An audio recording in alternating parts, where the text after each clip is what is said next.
Assalamualaikum warahmatullahi wabarakatuh.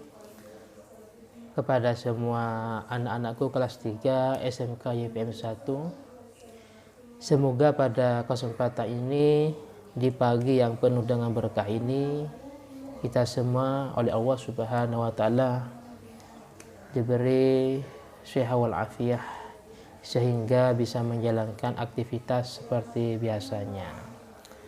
Anak-anakku kelas 3 SMK YPM 1, untuk materi fikih di sini saya akan melanjutkan dan meneruskan pertemuan yang kemarin. Kalau kemarin saya menjelaskan tentang masalah wanita yang tidak layak dilamar dan juga tentang masalah adab atau etika melamar. Untuk pada pertemuan ini saya akan menyampaikan tentang cara mengenal wanita yang akan dipilih atau yang akan dilamar. Sebagaimana penjelasan kemarin bahwasanya sebelum melamar wanita sangat dianjurkan untuk mengenal terlebih dahulu biar di kemudian hari tidak terjadi penyesalan. Pada pertemuan ini masalah cara mengenal wanita yang akan dilamar, yaitu ada beberapa bagian. Yang pertama, sangat dianjurkan bagi calon laki-laki yang mau melamar wanita untuk mengutus wanita lain, baik dari keluarganya maupun dari teman akrabnya atau maupun dari tetangganya wanita itu, untuk mencari atau menanyakan tentang masalah akhlak atau sifat dari wanita yang mau dilamar. Akhlaknya seperti apa, dan juga tingkah lakunya seperti apa, sifatnya seperti apa. Jadi sangat dianjurkan. Begitu juga bagi perempuan yang mau dilamar tadi, sangat dianjurkan untuk mengutus orang lain untuk mencari atau menanyakan tentang akhlak, sifat laki-laki yang mau melamarnya. Hal ini berlandasan sebuah hadis bahwasanya baginda Nabi Muhammad SAW pernah mengutus Ummu Sulaim. Dalam sebuah hadis, anna Nabi SAW arsala Ummah Sulaim. Nabi mengutus Ummu Sulaim, mengutus tanzuru ila jariyatin, untuk melihat wanita yang beliau maksud. Faqalah, maka Nabi mengatakan, summi awaridoha, ciumlah dua sisi lehernya, wanduri ila urqubiha, dan lihatlah aurat ketingnya atau aurat di atas tumit. Jadi ini sangat menunjukkan, hadis ini menunjukkan bahwasanya bagi laki-laki yang mau mengkhitbah, mau melamar wanita, untuk mengutus wanita baik dari keluarganya atau dari tetangganya atau teman akrabnya, mencari dari sifatnya seperti apa, akhlaknya seperti apa.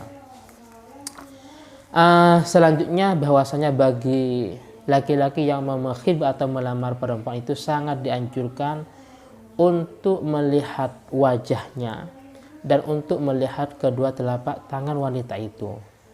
Hal ini ada sebuah hadis yang menjelaskan, baginda Nabi Muhammad SAW mengatakan, idza arada ahadukum tazwijam ra'atin, kalau memang salah satu dari kalian semua mau mengkhitbah, mau menikah wanita, mau mengawini wanita, maka falyanzur ila wajhiha wa kafaiha, maka alangkah baiknya untuk melihat wajahnya dan untuk melihat kedua telapak tangannya, baik bagian luar maupun bagian dalam.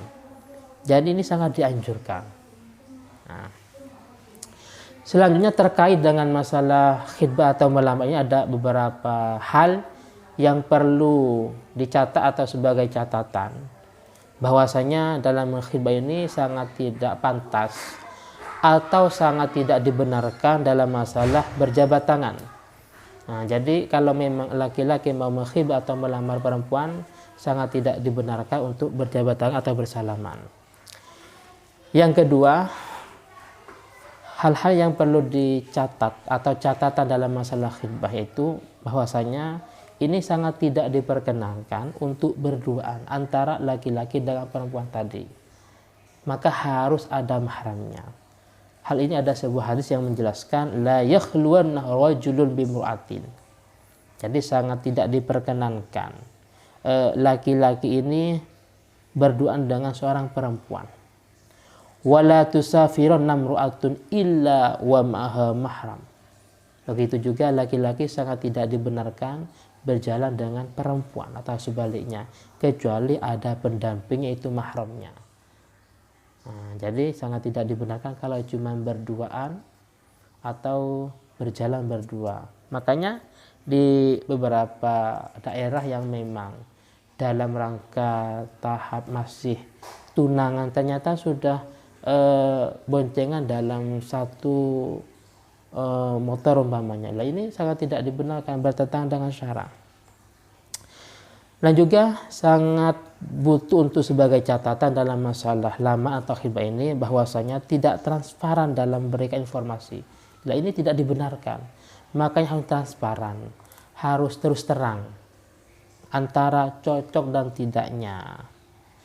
Jadi masalah statusnya bagaimana, sebagaimana minggu kemarin yang saya jelaskan bahwasanya secepatnya masalah hal ini untuk disampaikan, karakternya seperti apa, terus perilakunya, sifat-sifatnya, semuanya dijelaskan, harus transparan.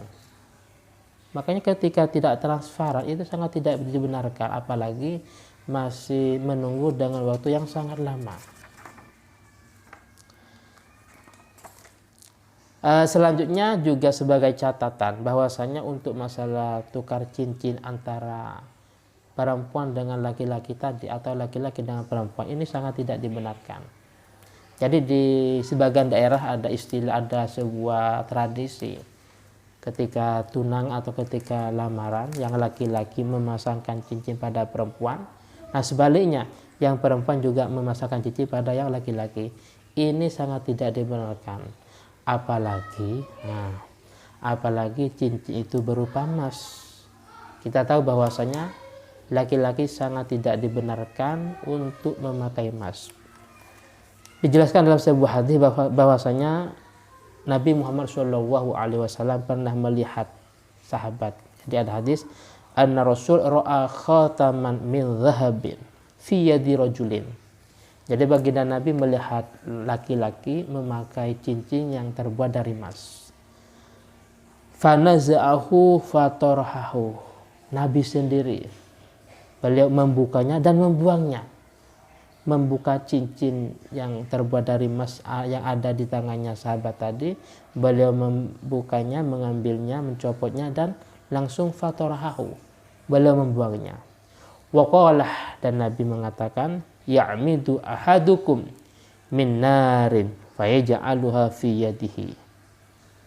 Nah, salah satu dari kalian itu sudah ada yang sengaja menjadikan api neraka di tangannya. Jadi kalau memang cincin yang terbuat dari emas di tangannya laki-laki itu tidak secara langsung api neraka dia masukkan, dia letakkan di tangannya, kata Nabi. Faqilah lirrajulih ba'dama dhahaba Rasulullah sallallahu alaihi wasallam. Setelah itu ada laki-laki lain mengatakan pada laki-laki yang pakai cincin tadi, khud khatamak. Ambillah cincinmu, wantafi bihi, dan jadikanlah manfaat dengan cincin itu. Wa qala la akhudhuhu wa qattarahu Rasulullah sallallahu alaihi wasallam. Laki-laki yang memakai cincin tadi yang telah dibuang Nabi menjawab, saya tidak akan memakai sesuatu atau cincin yang telah dibuang Nabi Muhammad SAW. Para anak-anakku kelas 3 SMK IFM 1 mungkin pada pagi ini, pada kesempatan ini yang bisa saya sampaikan. Jadi ada dua hal. Yang pertama, cara mengenal wanita yang mau dilamar. Seperti tadi, dengan cara menyuruh perempuan lain, entah itu kerabatnya atau mungkin tetangganya atau mungkin teman akrabnya, menanyakan tentang masalah sifatnya bagaimana, akhlaknya seperti apa. Begitu juga sebaliknya, bagi yang perempuan sangat dianjurkan untuk menanyakan laki-laki itu bagaimana karakternya, akhlaknya, statusnya.